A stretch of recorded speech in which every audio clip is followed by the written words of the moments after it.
అందరికీ వందనాలు. మరి సబ్బాతు ఆరాధనలో పాల్గొనడానికి దేవుడు మనకి ఇచ్చిన గొప్ప అవకాశాన్ని బట్టి దేవుడు నా స్తోత్రాలు తెలియజేస్తున్నాను. మరి మనకి ప్రతి సబ్బాతు ఆరాధన ఇక్కడ 4 గంటలకు ప్రార్థన ప్రారంభమైపోతుంది. అంటే 4 గంటలకు రమ్మని కాదు, ఒక 5 నిమిషాల ముందు రావాలి. కాబట్టి ఇక్కడ మేము 3:30కి వచ్చి ఏర్పాట్లన్నీ చేస్తున్నాం. తర్వాత 2-4 సబ్బాతుల్లో మరి హీబ్రూ క్లాసులు కూడా నేర్పిస్తున్నాం. మరి హీబ్రూ నేర్చుకోవాలని ఉత్సాహం ఉన్న వాళ్ళందరూ కూడా మరి ఇక్కడికి వచ్చి రెండవ సబ్బాతు 4వ సబ్బాతులో మరి ఆ హీబ్రూ క్లాస్ వింటే హీబ్రూ భాష నేర్చుకోవడానికి కూడా అవకాశం ఉంటుంది. మరలా మీకు ప్రత్యేకంగా నేర్పించే వాళ్ళు దొరకరు.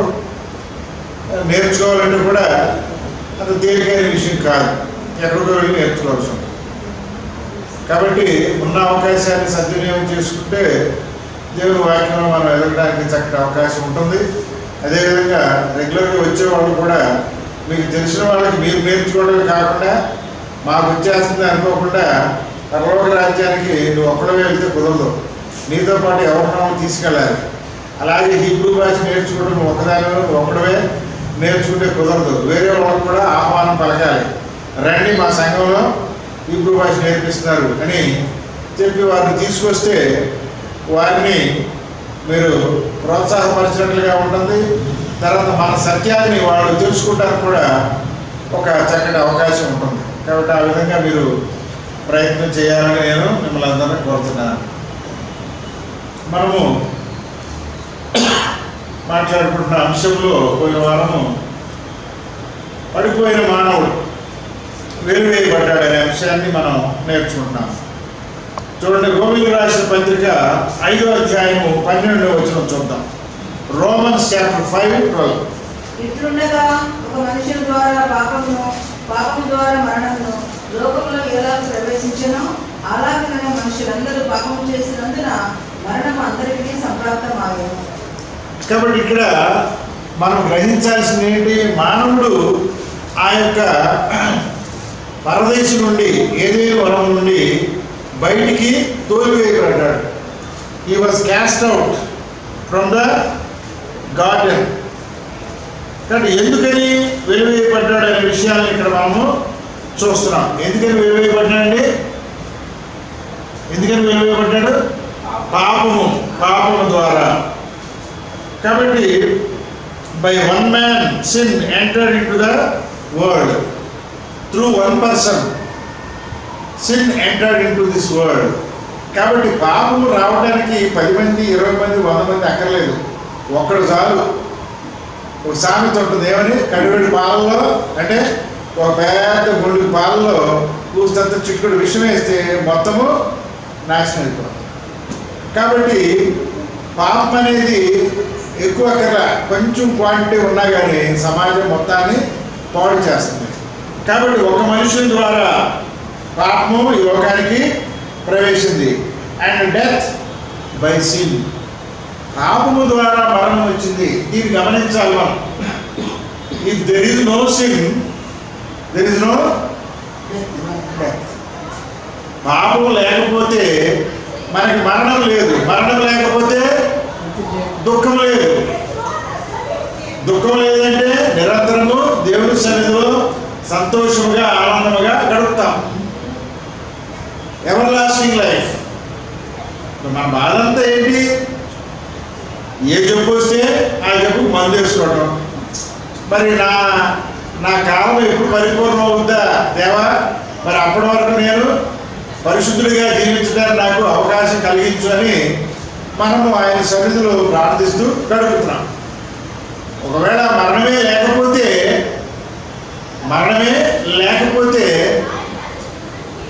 అంటే మరణం ఎప్పుడు ఉండదు? పాపం లేకపోతే. కాబట్టి ఇక్కడ సమస్య అంతా పాపంతోనే ఉన్నది. కాబట్టి ఒక మానవుని ద్వారా మరణము లోకానికి ప్రవేశించింది, అంటే పాపము ద్వారా మరణము ప్రవేశించింది. అలాగే in same manner death passed upon all men for that all have sinned. అందరూ కూడా పాపం చేశారు. మనుషులందరూ అంటే ఇప్పుడు ఇక్కడ ఆయన ఒక్కడే పాపం చేశాడు కదా, ఆదాం గారు ఒక్కడే పాపం చేశాడు, లేదా అవ్వమ్మ ఒక్కడే పాపం చేశారు. మిగతా వాళ్ళు పాపం చేయకుండా ఉండొచ్చుగా. అవ్వమ్మ దేవుని మాట వినకుండా పాపం తింది, ఆదాం గారు తినకుండా ఉండొచ్చు, కానీ ఆయన కూడా ఏమీ ఆలోచించుకోకుండా తినేశాడు. ఎందుకు తినేశాడు అంటే దాని అనేక కారణాలు చెప్తారు. ఆమె మీద ఉండే ప్రేమతో తిన్నారని ఒకరు చెప్తారు ఏంటి, ఆయన కూడా తెలివితేటలు ఎలా ఉంటుందో తెలుసుకుందామని తిన్నాడని ఇంకొకరు అనవచ్చు.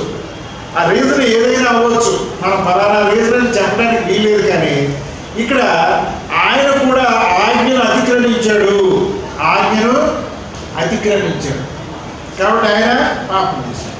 కాబట్టి ఇక్కడ మనం గ్రహించాల్సింది ఏంటి, వాళ్ళు చేసి మిగతా వాళ్ళు చేయకుండా ఉన్నారా? వాళ్ళిద్దరూ పాపం చేసిపోయి వాళ్ళ పిల్లలు చేయకుండా ఉన్నారా? కయ్యి చేయకుండా ఉన్నాడా? లేదు. హేబెలు నీతిమంతుడిగా ఉన్నాడు, కానీ చంపబడ్డాడు. కాబట్టి ఇక్కడ ఆ తర్వాత వచ్చిన మానవులందరూ కూడా ఏదో విధంగా పాపంలో ప్రవేశించారనే విషయాన్ని మనం చూస్తున్నాం. కాబట్టి అందరికీ పాపము వచ్చింది. Everybody sin. ఇక్కడ ఏమన్నాడు, for that all have sinned, all have sinned. కాబట్టి మనము చాలాసార్లు మనం ఏమనుకుంటా, ఆదాము వల్ల పాపం చేయకపోతే నాకు సమస్య ఉండేది కాదు అనుకుంటాం. కానీ ఇక్కడ సమస్య ఏంటి, నువ్వు పాపం చేసావు, వాళ్ళతో పాటు మీ తండ్రి పాపం చేశాడు, మీ తాతలు చేశాడు, నువ్వు కూడా చేసావు. కాబట్టి మనము పాపములో పడిపోతున్నాము. ఒక మనిషి ద్వారా ప్రవేశించింది, అందరూ అదే దారిలో పడ్డారు. అంటే ఒక గొర్రె ఏ విధంగా వెళ్ళిపోతుంది, ఒక దారి అంట మిగతా గొర్రెలను ఎట్లా వెళ్ళిపోతాయో, మానవులందరూ కూడా ఆ పాపం అనే దారిలో పడి నాశనం అయిపోతున్నారు. కాబట్టి ఈ విషయాన్ని మనము బాగా గుర్తించాలి. కాబట్టి మనుష్యుడు ఒకరి ద్వారా పాపం ప్రవేశిస్తే మిగతా వాళ్ళు పరిశుద్ధంగా ఉండొచ్చు, కానీ ఆ ఒక్కరిని ఆదాయంగా అనుసరించి అందరూ పాపులుగా ఎంచబడ్డారు. చూడండి, రోమీయులకు రాసిన పత్రిక 3వ అధ్యాయము 23వ వచనం, రోమన్స్ 3:23. ఏ భేదమును లేదు, అందరూ పాపము చేసి దేవుడు అనుగ్రహించి మహిమను పొందలేకపోతున్నారు. ఏమిటంటే ఏమి భేదం లేదు, దెర్ ఇస్ నో డిఫరెన్స్. ఎందుకని డిఫరెన్స్ లేదు? Why there is no difference? చెప్పండి, డిఫరెన్స్ ఎందుకు లేదు? అందరూ పాపులే.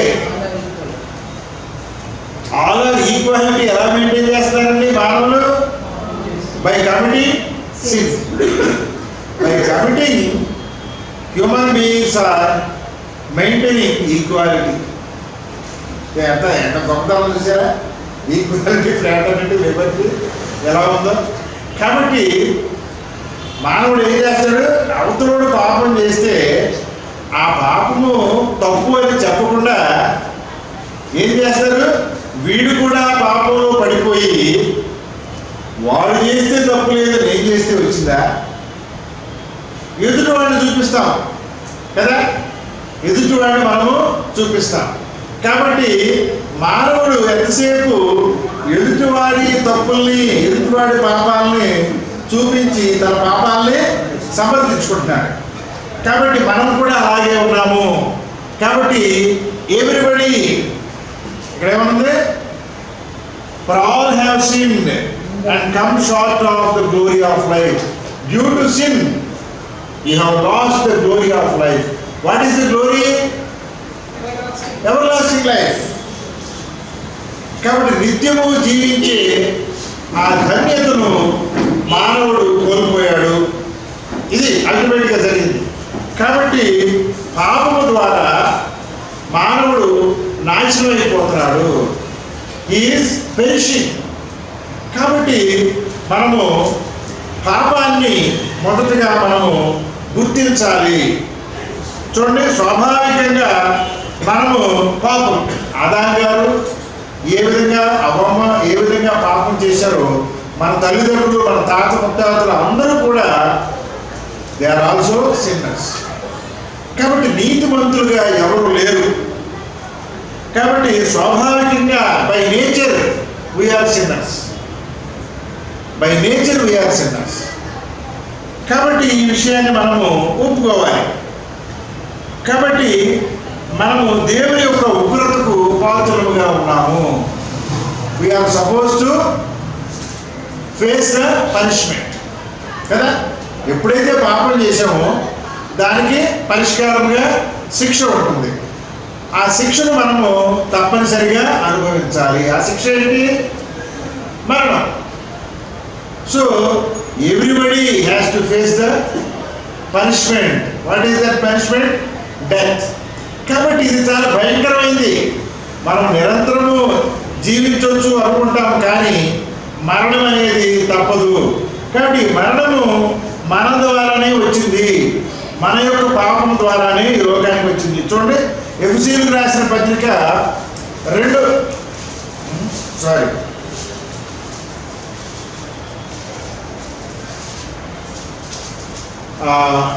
లూకా సువార్త 10వ అధ్యాయము 18. లూకా సువార్త 10:18. ఆయన సాతాను మెరుపు వలె ఆకాశము నుండి పడుట చూసి, ఇదిగో పామును తేళ్లను త్రొక్కుటకు శత్రువు బలమంతటి మీద. సాతాను మెరుపు వలె ఆకాశం నుంచి పడిందంట. సాతాను ఎలా పడింది? మెరుపు వలె ఆకాశం నుంచి పడింది. ఇక్కడ ఆ యొక్క సాతాను పడటం మెస్సయ్య చూశాడు. సాతాను ఎక్కడి నుంచి పడిందండి? మెరుపు వలె. ఎక్కడి నుంచి ఎక్కడ పడింది? పరలోకం నుండి భూలోకానికి పడిపోయింది. Came down. తన యొక్క స్థితిని దిగజార్చుకున్నది. కాబట్టి మానవుడు పాపము చేయటం ద్వారా తన యొక్క స్థితిని తగ్గించుకున్నారు, దిగజార్చుకున్నారు. They have come down. కాబట్టి పడిపోయిన మానవ జాతి సాతాను మరియు అతని అనుచరుల చేతిలో బందీలుగా ఉన్నారు. ఇప్పుడు మన పరిస్థితి ఏంటంటే, మనం బందీలుగా ఉన్నాం. అపవాది మరియు అపవాది అనుచరుల చేతిలో బందీలుగా ఉన్నాం. మరి ఈ లోకాన్ని పరిపాలించేది ఎవరు? దేవుడిని ఎరిగినట్లుగా కొంతమంది కనపడతారు, కానీ ఎవరు కూడా దేవుని చిత్తానుసారంగా పరిపాలన చేయట్లేదు. మన ఈ మధ్యలో నేను కొన్ని కార్యక్రమాలకు వెళ్ళినప్పుడు ఒక ఆయన క్రైస్తవుడు, గతంలో సెంట్రల్ మినిస్టర్గా కూడా చేశాడు. నేను దాదాపు ఒక 7-8 మీటింగ్ పైన అటెండ్ అయినట్టున్నా. ఒక సంవత్సరం చోటు వెళ్ళిపోయాను. అంటే నేను మీకు ఈ విషయం చెప్పడానికి కారణం ఏంటంటే, ఆయన ఒక క్రైస్తవుడు. ఆయన ఆ రాజకీయ కార్యక్రమంలో కూడా దేవుణ్ణి కనపరచాలని ఆయన ప్రయత్నం చేయడం నాకు సంతోషం కనపడింది. అంటే సాధారణంగా మనము ఏమైనా బయట కార్యక్రమాల్లో, ఫర్ ఎగ్జాంపుల్ మా డోర్కాసమ్మ ఉద్యోగం చేస్తుంది అనుకోండి, అక్కడ ప్రార్థన చేయండి మీ కాలేజీలో అడగడానికి అవకాశం ఉంటుందా? మీ దేవుడు మా దగ్గర ప్రార్థన చేయడానికి కుదరదు అంటారు కదా ఆఫీసుల్లో. కాబట్టి ఒక ఆ పొలిటికల్ పార్టీగా ఉన్నప్పటికీ కూడా ఆయన చాలా ధైర్యంగా అక్కడ ప్రార్థన చేయించి కొంత దేవుణ్ణి గణపరిచినట్లుగా నేను గమనించాను. కాబట్టి దేవుణ్ణి మనం గణపరిచినప్పుడు ఆయన మనల్ని గణపరుస్తాడు. కాబట్టి ఇక్కడ లోకమంతా కూడా, అధికారులందరూ కూడా మరి అప్పుడు నేను వెళ్ళి వచ్చిన దేశంలోనే పాపం ఒక ఆయన బైబిల్ పట్టుకుని ప్రమాణం చేశాడు. ప్రమాణం చేసినప్పుడు ఎలా ఉండాలి? బైబిల్ ప్రకారమే పరిపాలన చేయాలి. కానీ అలా లేదు. పోనీ ఆ అమెరికా దేశంలో కూడా ట్రంప్ ఇంకొక ఆయన ఎవరు వచ్చిన వాళ్ళు బైబిల్ పట్టుకునే వాళ్ళు ప్రమాణం చేస్తారు కదా, దేవుని మీద ప్రమాణం చేస్తారు. కానీ వాళ్ళ పనులు ఎట్లున్నాయి? వాక్యానికి విరుద్ధంగా ఉన్నాయి. పోనీ వాళ్ళందరూ బాగానే ఉన్నారు. దేవుని ప్రజలుగా చెప్పుకుంటున్నా ఇశ్రాయేలీలు పరిపాలించే వాళ్ళు ఎవరు న్యాయంగా పరిపాలన చేస్తారా? నిన్న రాత్రి ఒక సబ్జెక్ట్ చెప్పాను నేను, మీకు ఎవరికైనా గుర్తుందా? చాలామంది శుక్రవారం ప్రార్థన మిస్ అవుతున్నారు. చక్కటి టాపిక్స్ మాట్లాడుకుంటున్నాం. ఏంటది? ఇశ్రాయేలీలు తిరిగి వచ్చేటప్పుడు వాళ్ళు ఒక భూమిని ముట్టకూడదని దేవుడు చెప్పాడు. You should not enter. చెప్పండి ఆ భూమి ఏంటో రాత్రి విన్న వాళ్ళు చెప్పాలి.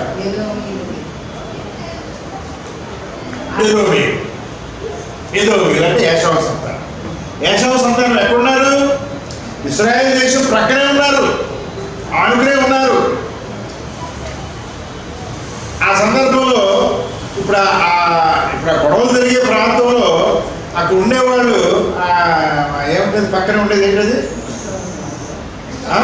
గాజా కాదు, జోర్డాన్ కూడా కాదు, సిరియా కూడా కాదు, పక్కనే యాసర్ అరాఫత్, పాలస్తీనా.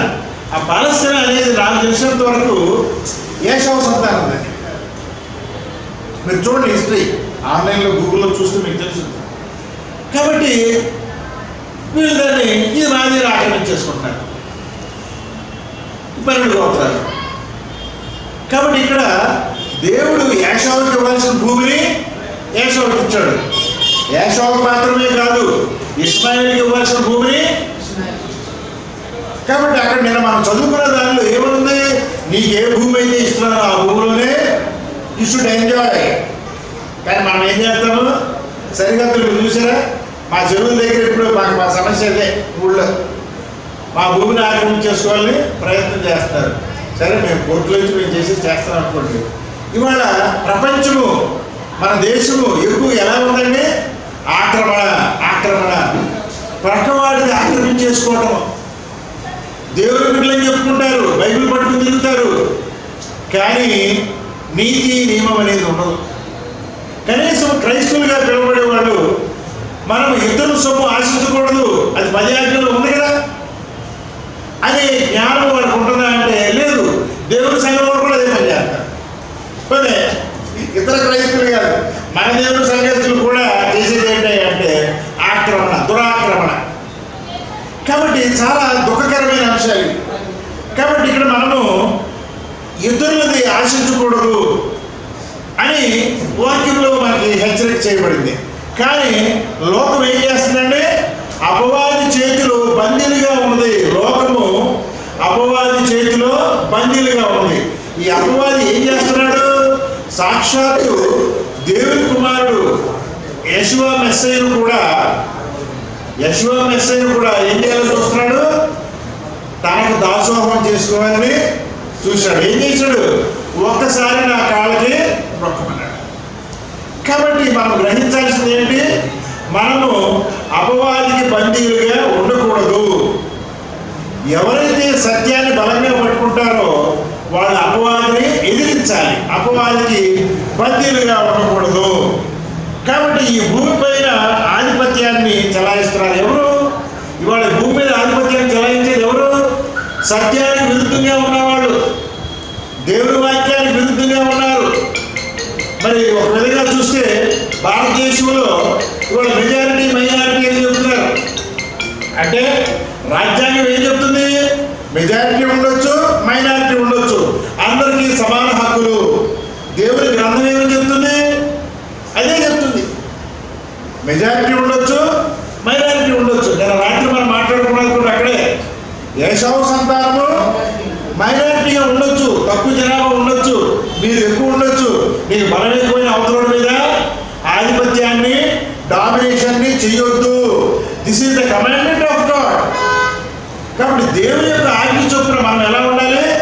ఒకవేళ మన ఇక్కడ 10 మంది ఉన్నాము, అవతల ఒకడు ఉన్నాడు, వాళ్ళదే తప్పు అనుకున్నాను కాసేపు, అవతల వ్యక్తిదే. వాడికి అర్థమయ్యేటట్టుగా మనం చెప్పాలి తప్పించి దౌర్జన్యం చేసి మన యొక్క బలాన్ని ఎదుటి వ్యక్తి మీద చూపించుకోం. కాబట్టి దేవుని బిడ్డలుగా మనము బలహీనుల్ని ప్రేమించాలి, బలహీనుల యొక్క బలహీన స్థితిలో వాళ్ళని బలపరచాలి, అది ఏ రీతిలో అయినా సరే. కాబట్టి ఇక్కడ లోకం ఆ విధంగా లేదు, లోకము దౌర్జన్యంతో నిండిపోయి ఉన్నది. కాబట్టి ఈ క్రియలను లయపరచడానికి మెస్సయ్య ఈ లోకానికి వచ్చాడు. ఏ క్రియల్ని?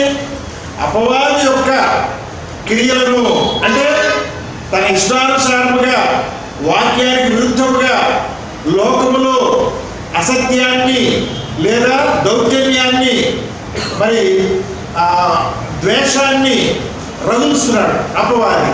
దాన్ని అంతమొందించడానికి మెస్సయ్య ఈ లోకంలోకి వచ్చినట్లుగా మనం చూస్తున్నాం. చూడండి, 1 యోహాను 3:8, 1 John 3:8. 1 యోహాను అపవాది మొదట నుండి పాపం చేయుచున్నాడు కనుక పాపం చేయువాడు అపవాది సంబంధి. ఏమిటండి? గుర్తు చేసాము. అపవాది యొక్క క్రియలను లయపరచుటకే దేవుని కుమారుడు ప్రత్యక్షమగును. కాబట్టి ఇక్కడ మనము అసలు మనం what is our duty as a believer, మనము ఏమి చేయాలి అనే విషయంలో మనకి క్లారిటీ ఉండాలి. అసలు మనం ఆచరించే వాక్యంలోనే సత్యం లేదు. దైవ గ్రంథంలో ఉండే సత్యవాక్యాన్ని మనం విడిచిపెట్టేసి అసత్య బోధనల్ని, బైబిల్లో లేని పండుగల్ని ఆచరించేస్తాం కదా. బైబిల్లో లేని పండుగల్ని ఆచరించేస్తారు. ఏమనంటే ఏమంటారు? ఆయన పుట్టినరోజు ఎప్పుడో మనకు తెలియదు కాబట్టి, డిసెంబర్ 25న చేసేస్తాం. ఎంత చేస్తావు? నీ పుట్టినరోజు ఎప్పుడో ఆ రోజు చేసుకుంటే నీకు సంతోషం కదా. మరి దేవుని కుమారుడు ఏ రోజు పుట్టాడో ఆ రోజు చేస్తేనే దేవునికి కుమారుడు కూడా సంతోషం. మరి ఆయన పుట్టినరోజు వాక్యానుసారంగా చక్కగా స్పష్టంగా ఉంది. దాన్ని వదిలేసి సూర్యుడి పుట్టినరోజైన డిసెంబర్ 25న మెస్సయ్య పుట్టినరోజుని క్యాథలిక్ కూడా ఎవడో చెప్తే, క్యాథలిక్ బోధకులు చెప్తే, ప్రొటెస్టెంట్స్ మేము క్యాథలిక్ని వ్యతిరేకించిన వాళ్ళం మేము అని ప్రగల్భాలు పలికి ఈ బోధకులు అదే రోజున ఏ విధంగా ఆచరిస్తున్నారు? కొంచెం వాళ్ళ జ్ఞానం ఉండాలి కదా. కాబట్టి వాక్యంలో అన్నీ ఉన్నాయి, సత్యం చాలా స్పష్టంగా ఉంది. కానీ అపవాది ఏం చేస్తున్నాడంటే ఇక్కడ చాలా స్పష్టంగా మనం చూస్తున్నాం. ఈ 8వ వచనంలో అపవాది అంటే ఏమనుంది? సాతాన్. అపవాది అంటే సాతాన్. కాబట్టి అపవాది అంటే ఎవరు? సాతాన్ అంటున్నాము, అపవాది అంటున్నాము, మనం లూసిఫర్ అంటాం, చాలా అంటాం కదా. అసలు అపవాది ఎవరు? Who is Satan? దేవుని కుమారుడు, నాట్ ఓన్లీ దూత, సన్ ఆఫ్ గాడ్, దేవుని కుమారుడు, ఆర్కేంజల్, ప్రధాన దూత, మెస్సయ్యతో సమాన హోదా కలిగిన దూత, కుమారుడు. అంటే పాపం ఎవరు చేశాడు? దేవుడు కుమారుడే. మరి మనం ఎవరిని? మనం కూడా దేవుడి కుమారులమే. ఆదాము దేవుడి కుమారుడు, ఆదాము పిల్లలందరూ దేవుడి పిల్లలే.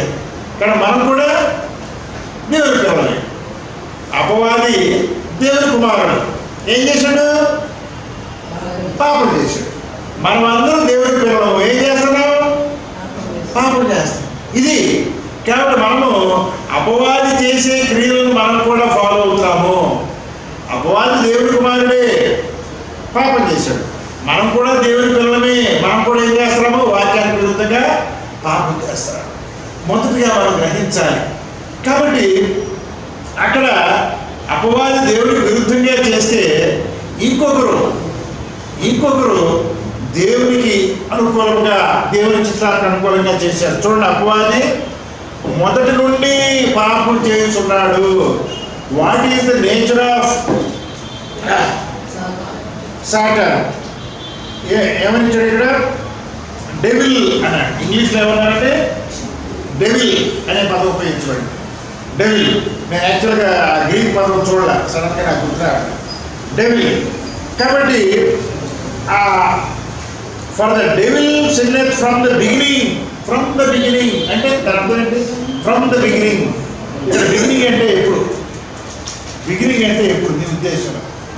అపవాది ప్రారంభం నుండి పాపము చేయుచున్నాడు కదా. ఇది Satan is committing sin from the beginning అంటే ఎప్పుడు? ఇక్కడ బిగినింగ్స్ మనకి వేరువేరుగా ఉంటాయి. ఉదాహరణకి హీబ్రూ క్యాలెండర్లో మనకి 2 బిగినింగ్స్ ఉంటాయి. ఒకటి టిష్రీ నెల ప్రారంభం, ఒకటేంటి టిష్రీ నెలతో ప్రారంభం, ఇంకోటి నీసాంతో. 2 బిగినింగ్స్ ఉన్నాయి. అలాగే దేవుని యొక్క సృష్టి బిగినింగ్ ఎక్కడుంది? ఆదికాండం 1వ అధ్యాయం 1వ వచనం చదువు, టక్కన చదువు. ఆదికాండము 1వ అధ్యాయము 1వ వచనం ఏముంటుంది? బెరేషిత్ బారా ఎలోహిం ఎత్ హషమ్మాయిం వై హా ఆరెక్స్ అని హీబ్రూలో ఉంటుంది. ఇంగ్లీష్లో ఏముంది? ఇన్ ద బిగినింగ్ యోహాను సువార్త 1:1 ఆదియందు అంటే సృష్టి ప్రారంభంలో ఏముంది? వాక్యము. ఆ వాక్యం ఎవరు? మెస్సయ్య. కాబట్టి సృష్టి ప్రారంభంలో ఎవరున్నారయ్యా అంటే మెస్సయ్య. అంటే మొట్టమొదటి సృష్టి ఎవరు? కుమారుడు. కుమారుడు వాక్యముగా చెప్పబడ్డాడు, కుమారుడు వెలుగుగా చెప్పబడ్డాడు. ఇంకా అనేక పదాలు ఆయనకి వినియోగించబడ్డాయి. ఓకే, కాబట్టి ఇక్కడ ఆది నుండి ఫ్రమ్ ద బిగినింగ్ అతడు పాపము చేయుచున్నాడు అంటే కుమారుడితో పాటు ఈ అపవాది కూడా మొదటిలోనే సృష్టించబడ్డాడు. ఎక్కడ? ఆదికాండం 1వ అధ్యాయము 1వ వచనంలోనే. కానీ అప్పటి నుండి కూడా అపవాది ఏం చేస్తున్నాడు? చేయట్లేదా? ఎలా చేస్తున్నాడో కూడా మనం చూద్దాం.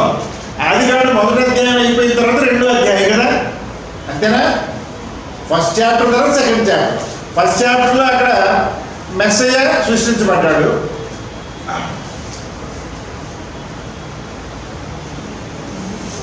సృష్టించబడిన తర్వాత సృష్టి ఆవృత్తిని మనం చూస్తాం. చూసిన తర్వాత ఆదాము హవ్వలు సృష్టించబడ్డారు. ఇవన్నీ చూస్తాం మనం. ఇది అయిపోయిన తర్వాత 2వ అధ్యాయంలో ఏముంటుంది? వాళ్ళ కొన్ని కండిషన్స్ దేవుడు పెడతాడు. ఏదైనా వాళ్ళలో చక్కటి జీవితం వాళ్ళకి ఉంటుంది. అది అయిపోయిన తర్వాత 3వ అధ్యాయంలో ఏముంటుంది? శోధన ఉంటుంది. అక్కడ పాపం వాళ్ళు చేసినట్లుగా మనము చూస్తున్నాం. కాబట్టి ఇక్కడ ఈ అపవాది ప్రారంభంలోనే ఏం చేశాడు? మొట్టమొదటి మానవుడిని వాళ్ళకి పిల్లలు పుట్టక ముందే. ఎందుకని? ఒకవేళ వాళ్ళకి పిల్లలు పుడితే ఆ పిల్లలు నీతిమంతులు అయిపోతారేమో అని పిల్లలు కూడా పుట్టకముందే ఏం చేశాడు? వాళ్ళని పాపంలోనికి దించేశాడు. కాబట్టి అపవాది ఏం చేస్తున్నాడు? మొదటి నుంచి ఈ కమిటింగ్ సిన్. వాడు పాపం చేస్తాడు, ఇతరులతో చేస్తాడు. తాగుబోతుడు ఏం చేస్తాడు?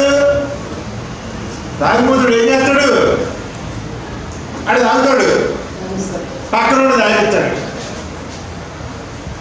ఇప్పుడు గాంధీ భక్తులు ఉన్నాయి, మినిస్టర్లే తీసుకురారని వింటున్నాం. మన రాష్ట్రాల్లో, మన దేశంలో రాజకీయ నాయకులు వాళ్ళ యొక్క పిల్లలు మినిస్టర్సే ఈ యొక్క పనికిమాలిన పనులు చేస్తున్నట్లుగా మనకి వార్తలు వస్తున్నాయి. కాబట్టి ఎంత ఘోర అంటే సమాజాన్ని నాశనం చేస్తున్నారు. అపవాది క్రియల్ని ఈ అధికారులు కూడా కలిగి ఉన్నట్లుగా మనము